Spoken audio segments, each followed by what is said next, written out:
Bonjour. Vous faites partie de cette association. Alors en quoi consiste cette opération ?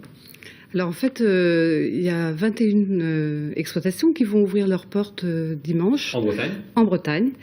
Et dont à peu près une petite dizaine dans le Finistère. Donc chacun aura la possibilité de venir à la rencontre des agriculteurs et découvrir tout type de production et différentes formes d'agriculture. Est-ce qu'on peut donner à peu près quelques exemples de productions qui seront à découvrir ? Alors, dimanche ? Dimanche. Donc il y aura des élevages laitiers, des élevages de porc, je crois qu'il y a des brebis, mais il y a vraiment toute production confondue. C'est un peu partout dans le Finistère. Il y a tout, nord, sud, est, ouest, on a essayé de faire en sorte que les gens, effectivement, ouvrent leurs portes de manière à peu près répartie pour que chacun puisse venir. Et en plus, il y a des animations qui ponctuent aussi ces visites. Alors, chacun aura ces portes ouvertes ont des visées un petit peu pédagogiques, puisque à la demande du consommateur, Agriculteurs de Bretagne a organisé une enquête auprès du public qui nous a montré que le consommateur, le public en général, est à la demande de venir rencontrer et de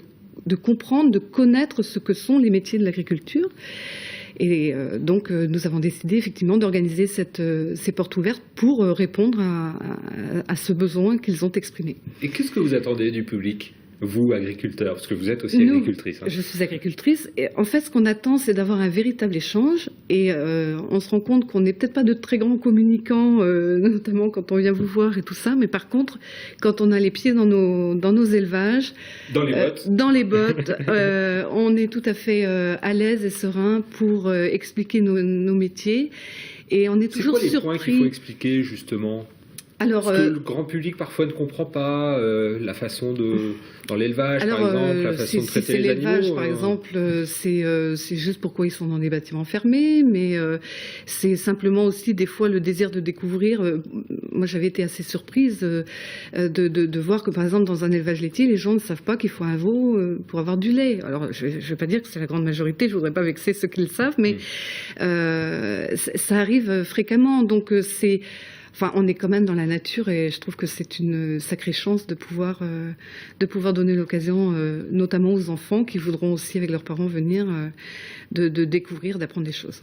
Lydie Lebourg, on ne peut pas parler agriculture sans évoquer aujourd'hui les difficultés que rencontrent les différentes filières, notamment la filière porcine, puisque vous êtes installé à Saint-Urbain en élevage de porc. Dans quel état d'esprit aujourd'hui sont les éleveurs de porc et je voudrais d'abord bien rappeler qu'ici, je suis pour représenter tous les agriculteurs de Bretagne. Mais évidemment, on ne peut pas éluder la question. Je comprends, bien sûr, l'inquiétude est très grande à tous les niveaux, tant chez les éleveurs que dans la filière dans son ensemble. Vous connaissez les difficultés.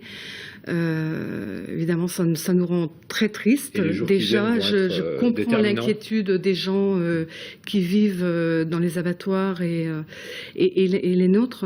Parce que nous, avec toutes les difficultés qu'on a traversées, notamment économiques, toutes ces dernières années, eh bien, notre préoccupation, c'est aussi quelque part d'être payé nos cochons. Mais pour autant, on ne doit pas s'interdire, bien au contraire, d'expliquer ce que l'on fait et de montrer, croyez-moi, que ce sera quand même une journée conviviale. Ça montre en tout cas que les paysans que vous revendiquez être sont courageux puisqu'ils font ça sur leur week-end. C'est dimanche de 14h à 18h. Merci beaucoup Lydie Lebourg d'être venue nous présenter cette opération Tous à la ferme. C'est dans une dizaine d'exploitations dans le Finistère.